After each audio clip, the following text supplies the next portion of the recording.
ardayda wax ka baratay jaamacadda Muqdisho faracyadeeda kala duwan ee dalka Soomaaliya ayaa maanta waxa si rasmi ah ay ugu fariisteen imtixaanka sanad jaamacadeedka 2011-2012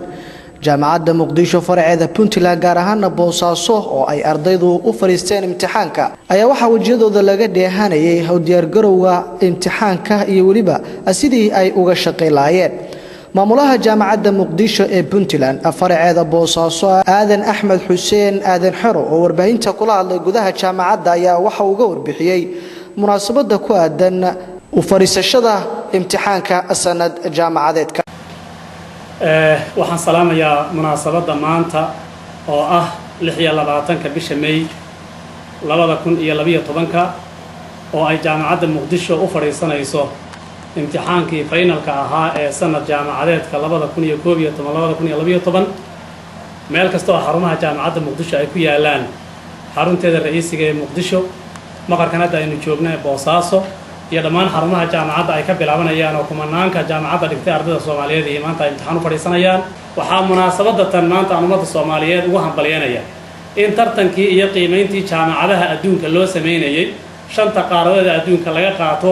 shanta lixda qaaradood laga qaato 600 ee jaamacadaha ugu sareeya qaarad kastana 100 ugu sareeya la qaato jaamacadda Muqdisho inay Ilaahay mahadi markii ugu horeysay tartanka galay 70 inaan ka soo bilownay maantana jaamacaddu inay marayso 3 kaalinta 3 inaan ka marayna qaaradeen Afrika oo yani qiimeyntii maanta soo baxday yani bishan gudaheeda soo baxday sanadiyad kasta markuu dhamaado jaamacadaha waa la qiimeeyaa darajadaas aan helay qaar ka mid ah ardayda wax ka baratay jaamacadda Muqdisho faraceeda Puntland gaar ahaan maanta imtixaanka u fariistay oo telefishinka caalamiga Home Cable TV la hadlay ayaa waxa ay ka warbixiyeen dareenkooda waxaan halkan ka salaamayaa dhammaan dadweynaha naga daawanaya telefishinka Home Cable TV waxaana aad iyo aad ugu mahadcelinayaa shaqaalayaasha TV-ga oo isku xilqaamay in ay warbixin ka soo gudbiyaan jaamacadda Muqdisho University taas oo ah gabagabadii imtixaankii